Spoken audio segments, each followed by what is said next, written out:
चलिए भाई, सोमवार की सुबह तो आज से एक और नए ट्रंकेटेड और इंटरेस्टिंग से हफ्ते की शुरुआत। ट्रंकेटेड यानी कि 5 कारोबारी सत्र इस हफ्ते नहीं है। थर्सडे को ध्यान रखिएगा, एक मार्केट हॉलिडे, ईद के चलते भारतीय बाजारों की छुट्टी है। अब थर्सडे को छुट्टी है तो दूसरी इंपॉर्टेंट चीज ये ध्यान रखिएगा कि इस बार निफ्टी बैंक जब वेडनेसडे को एक्सपायर हो रहा होगा तो निफ्टी 50 की भी वीकली एक्सपायरी वेडनेसडे यानी कि परसों सामने खड़ी होगी। एक और इंटरेस्टिंग चीज, कहने के लिए रिजल्ट सीजन का आगाज हो गया, वो जीएम ब्रेवरीज ने कर दिया था, इस बीच और भी नतीजे आएंगे, पर लोग मानते नहीं है जब तक दिग्गजों के नंबर से शुरुआत हो।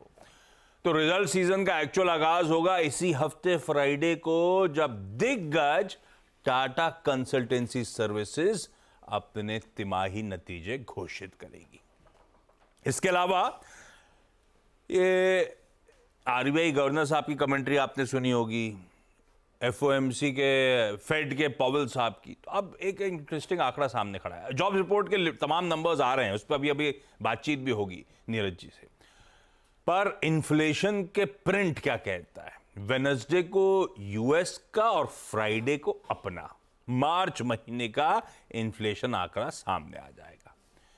इसी साथ साथ जब वेडनेसडे को यूएस का इन्फ्लेशन प्रिंट आ रहा होगा, उसी दिन वो फेड की जो बैठक हुई थी उसके मिनट्स सामने आ जाएंगे, जिसमें एक बार फिर से पॉज की बात हुई थी, उसके मिनट सामने आएंगे। और फ्राइडे नहीं, थर्सडे को मेरे ख्याल से ईसीबी की बैठक का फैसला इंपॉर्टेंट इसीलिए डायरेक्शनली। हमने एक देख लिया, डेवलप्ड इकोनॉमी में स्विस बैंक ने, उनके सेंट्रल बैंक ने दरें घटा दी थी। अब ईसीबी यूरोप में इंपॉर्टेंट, देखते हैं इसकी तरफ से क्या रुख, क्या नजरिया सामने आता है। वैसे इन सब के बीच में बढ़िया रहा था पिछला हफ्ता कह लीजिए या कह लीजिए नए फाइनेंशियल ईयर की शुरुआत। तमाम ग्लोबल दिक्कतों के बीच में डे ऑन डे निफ्टी का प्रदर्शन आपकी स्क्रीन पे रखता हूं बार्स के थ्रू। दिखाइए यार, क्विकली स्क्रीन मूव करा करिए। बढ़िया रहा। ये जो 3 आपको फ्लैट ट्रेडिंग सेशंस दिख रहे हैं, उनकी इसको रखिएगा स्क्रीन पे। ट्यूसडे को लोज से 65 अंक, वेडनेसडे को लोज से 88 अंक और फ्राइडे को 86 अंक की रिकवरी। और ये तब सब हो रहा था जब इनके ग्लोबल संकेत डगमगा रहे थे, गड़बड़ा रहे थे। तो लोअर लेवल से रिकवरी बढ़िया रही या फिर कुछ सेशन स्ट्रेंथ के निकल के आए। नेट हुआ क्या पिछले हफ्ते, निफ्टी और 3/4% से ज्यादा, निफ्टी बैंक उतने ही मैग्नीट्यूड से बढ़ा। मिड कैप्स और स्मॉल कैप्स में गजब का आउट परफॉर्मेंस लास्ट वीक देखने को मिला है। इनफैक्ट 82,619 अब तक के रिकॉर्ड उच्चतम स्तर लास्ट वीक जड़े, और जहां क्लोज हुए वो भी दिखाइए। निफ्टी पहली बार 22,500 के ऊपर का वीकली क्लोज भी हमने डिलीवर करके दिखाया। तो सारे समीकरण बढ़िया है, रेजिलिएंट मार्केट है, कमजोर संकेत ग्लोब के बाय ऑन डिप्स का टेक्सचर ब्यूटीफुली वर्क कर रहा है, अब तक ऐसा दिख रहा है। लेकिन आगे के समीकरण कैसे हैं वो देखेंगे, अभी बातचीत होगी। गिफ्ट निफ्टी कह रहा है भाई 1/3% मजबूती के साथ 80 पॉइंट ऊपर भारतीय बाजार नए हफ्ते की शुरुआत करेंगे।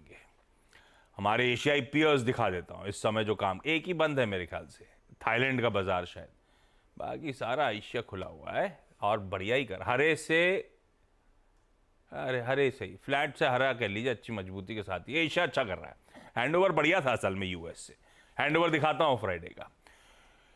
तीनों बेंच में हम डाइजेस्ट करके गए थे 1/4 से 1/3% डाउ, एसएनपी, नैस्डैक फ्यूचर में उछाल। क्या डाइजेस्ट किया तो उसके सामने क्या सेशन पैन आउट हो गया। 3/4 से 1.25% तीनों बेंचमार्क्स मजबूती के साथ। 300 पॉइंट डाउ में उछाल हुआ, बढ़िया रिबाउंड लो से वहां पे प्ले आउट होता हुआ नजर आ रहा है। और आज सुबह के फ्यूचर्स एकदम फ्लैट हैं। तो जो डाइजेस्ट किया तब और अब की पहली प्लेट, जहां छोड़े थे उससे बेहतर समीकरण ही आपको नजर आएंगे इक्विटीज के लिए। इस प्लेट को अगर मैं फ्लिप कर दूं तो थोड़ी सी दिक्कत है। हम इंतजार कर रहे थे यूएस की जॉब्स रिपोर्ट का, नीरज जी बताएंगे मूड कैसा उस जॉब रिपोर्ट के बाद, क्योंकि सुबह मैंने देखा बॉन्ड यील्ड्स ज्यादा ऊपर खड़े हैं, डॉलर इंडेक्स ऊपर आके खड़ा हो गया है, तो कुछ मामला गड़बड़ा रहा है शायद। खैर नीरज जी ये बगल में ग्लोबल क्यूज के लिए वीरू बताएंगे निफ्टी बैंक की स्ट्रैटेजी, हर्षदा जुड़ेंगी जो बताएंगे सारे important stocks in news. Neeraj ji